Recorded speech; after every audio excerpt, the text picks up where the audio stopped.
দুনিয়াতে 5 জন আল্লাহর ওলি ছিল। আমি ওলিদের নাম বলতেছি। একজনের নাম অদ্দুন, আরেকজনের নাম সুয়াউন, আরেকজনের নাম ইয়াগুস, আরেকজনের নাম ইয়াউব, আরেকজনের নাম নাসরুন। এই 5 আল্লাহর ওলি দুনিয়াতে ছিল। কিন্তু এই 5টা নাম এখনো কোরআনে আছে। বাকি কোরআনে এই 5 নাম এখন আল্লাহর ওলির নামে না, এখন এই 5টা নাম মূর্তি। বলেন এই 5 নাম এখন কিসের? আসলে এই 5 নাম ছিল কাদের? পরবর্তীতে নামগুলো কার হয়ে গেছে? হ্যাঁ, খুব ভালোভাবে বুঝবেন। এই 5টা নাম এখন হলো মূর্তি হিসাবে 5টা নাম প্রসিদ্ধ। আসলে 5 নাম ছিল কাদের? 5 জন আল্লাহর ওলি। ওয়াদ্দুন নামক ব্যক্তি খুব আল্লাহর ওলি ছিলেন। এই 5 আল্লাহর ওলি যখন দুনিয়াতে ছিলেন, ভক্তবৃন্দ যারা আছে তারা তাদেরকে খুব অনুসরণ করত, আল্লাহর ইবাদত করত, বন্দেগী করত।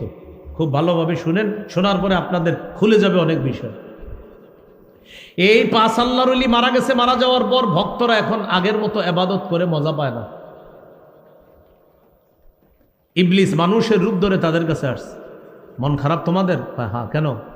আল্লাহর ওলিরা ছিল দুনিয়াতে, এখন আর ইবাদত করতে মজা পাই না। আগে মজা পাইতাম, তাদের সাথে ইবাদত করতাম, এখনো ইবাদত করি, কিন্তু আগের মতো মজা পাই না।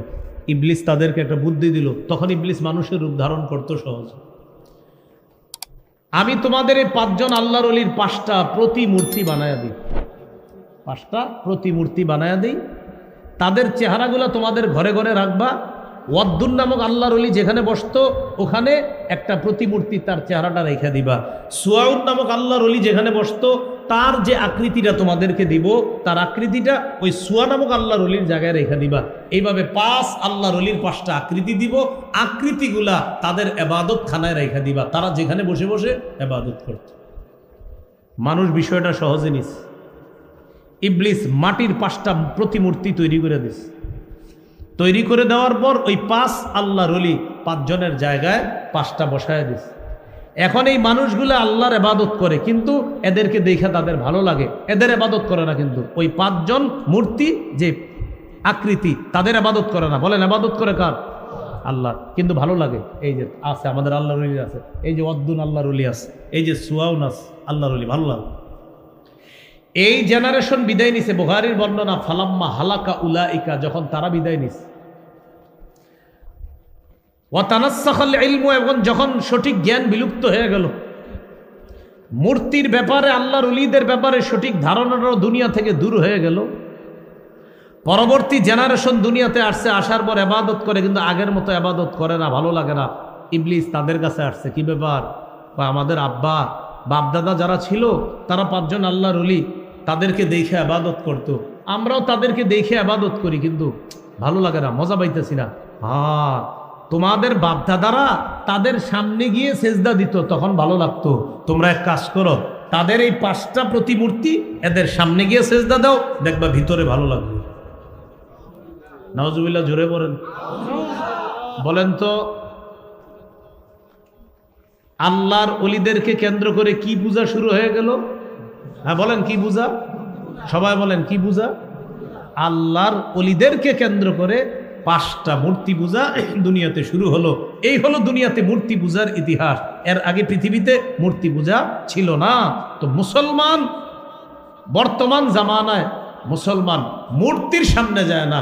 মূর্তির সামনে যায় ওই ধর্মের মানুষ, মূর্তি পূজা করে না বা দুর্গা পূজা করে না। কিন্তু মুসলমান দরগাকে কেন্দ্র করে শিরিক নামক কর্মকাণ্ডে মুসলমান লিপ্ত হয়। অন্য ধর্মের মানুষরা তারা তাদের দেবদেবীদের সামনে যায়, এটা তাদের ধর্মীয় ব্যাপার। কিন্তু আমাদের ধর্মের মানুষরা দরগার মধ্যে গিয়ে শিরকি কর্মকাণ্ডে লিপ্ত হয়। আল্লাহ রসুল বললেন, 7টি ধ্বংসাত্মক অপরাধ যা সমাজকে ধ্বংস করবে, দুনিয়া আখেরাত বরবাদ করবে। 1 নাম্বার শিরিক করা। আল্লাহ আমাদেরকে শিরিক থেকে হেফাজত করবে। 2 নাম্বার সেহের করা, জাদু করা। আপনাদের প্রতি আমার একটা আবদার থাকবে, কোনো শত্রুকেও কখনো জাদু করেন না, সেহের করবেন না। মনে করেন একজন আপনি দেখতে পারেন না, যে ওরে আমার ভালো লাগে না, ওরে আমি মারমু, আপনি ঠিক আছে ওরে 2টা ঘুষি দেন, কিন্তু জাদু করেন না। কথার কথা, ঘুষি দিয়েন না, কিন্তু কথার কথা বললাম। যদি মনে করেন ঘুষিও দিবেন, জাদু করবেন, তো আমি বলবো 2 অপশনের মধ্যে একটা ঘুষি দিয়েন, কিন্তু জাদু করেন না। কথার কথা বললাম। এ হলো 2 নাম্বার। 3 নাম্বার, ওয়াকাতলুন নাফসিল্লাতী হারামাল্লাহু ইল্লা বিল হক, অন্যায়ভাবে কোনো মানুষকে হত্যা করা। সমাজের মধ্যে যখন 2 জন ব্যক্তি ঝগড়া করবে, ঝগড়া করার পর আমরা 2 শ্রেণীর দুই এলাকা থেকে আইসা উচিত হলো তাদেরকে মীমাংসা করে দেওয়া। উল্টা আমরা কি করলাম? দক্ষিণ পাড়া থেকে 10 জন 10টা বাঁশ নিয়ে আসলাম, উত্তর পাড়া থেকে 10টা বাঁশ নিয়ে 10 জন আসলাম। বলেন ঝগড়া কমবে না আরো বাড়বে? 3 নাম্বার, অন্যায়ভাবে কাউকে হত্যা করা। ওই দক্ষিণ পাড়া উত্তর পাড়া 2 জনে ঝগড়া লাগছে, এখন দক্ষিণ পাড়া উত্তর পাড়া থেকে 10 জন 10 বাঁশ নিয়ে মোট 20 বাঁশ নিয়ে আসছে এখানে। আসার পর বাস মারপিট শুরু। কেন শুরু জানে না, এবার মার্ডার হয়ে গেছে 5-7 জন। পরে আপনার হয় ঘটনা কি, আমরা মরলাম কেন? হোত বেড়া, এগুলো 2 জনের মধ্যে সামান্য একটা ঝগড়া হয়েছিল, 5 জন মরে গেলাম। আল্লাহ রাসূল নিষেধ করছেন কতলুন নফস, অন্যায়ভাবে কাউকে হত্যা করা যাবে না। আপনারা এই সমাজে যারা আছেন, এমন কোনো কাজ যেন না হয় যে একটা মানুষকে হত্যা করার পর্যন্ত পৌঁছে যায়। হত্যা পর্যন্ত যেন না পৌঁছে। 2 জনের ঝগড়া হইতেছে, মিটিয়ে দেন, তাড়াতাড়ি গিয়ে মিটিয়ে দেন। যদি দেখেন হাতাহাতির পর্যায়ে, তাড়াতাড়ি 2 জনকে 2 দিকে নিয়ে দেন। কিন্তু আমরা কি করি? বাঁশ নিয়ে আরো আসি, আমার পুত্রে ধরছস এরকম, আমার চাচারে ধরছে, 2 দিক থেকে বাঁশ নিয়ে আসে। না, এভাবে আদর্শ সমাজ গঠন হবে না। আল্লাহ রাসূল বললেন 3 নাম্বার, অন্যায়ভাবে কাউকে হত্যা করা, এটা বর্জনীয়, এটা সমাজে বর্জন করতে হবে, এটা করা যাবে না। একটা চড়ুই পাখি গাছে বসে রয়েছে, ওরে আপনি অন্যায়ভাবে হত্যা করা নিষেধ, নাসাইর হাদিস। রাসূলুল্লাহ সাল্লাল্লাহু আলাইহি সাল্লাম বলেন, মান কাতালা উসফুরান আবাসা, কোন ব্যক্তি যদি অন্যায়ভাবে একটা চড়ুই পাখিকে হত্যা করে, আজ্জা ইলাল্লাহি ইয়াউমাল কিয়ামা, চড়ুই পাখি কিয়ামতের ময়দানে আল্লাহর কাছে মামলা দিবে। চড়ুই পাখি বলবে, আল্লাহ, গাছের মধ্যে আমি বসেছিলাম, আমার কোনো অপরাধ নাই মাবুদ, এই লোকটা গাছের নিচ দিয়ে যাইতেছিল, আমার পাশ দিয়ে যাইতেছিল, অনর্থক আমাকে হত্যা করছে, আমি বিচার চাই। ওয়ালাম ইয়াকতুলনি লিমান ফাআ, মাবুদ, লোকটা যদি আমাকে জবাই করে খেয়ে ফেলতো, আমার কোনো আফসোস ছিল না, কারণ আমি তার জন্য ছিলাম হালাল।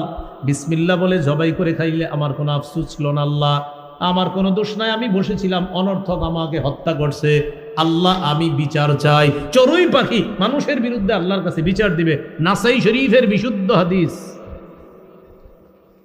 পাখি যদি মানুষ না ছাড়ে, তাহলে মানুষ মানুষে ছাড়বে?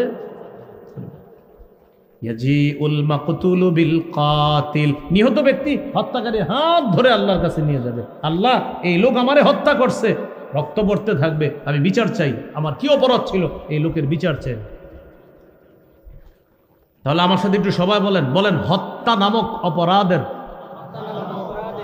চিন্তাও মাথায় আনা থেকে আল্লাহর কাছে পানা চাই।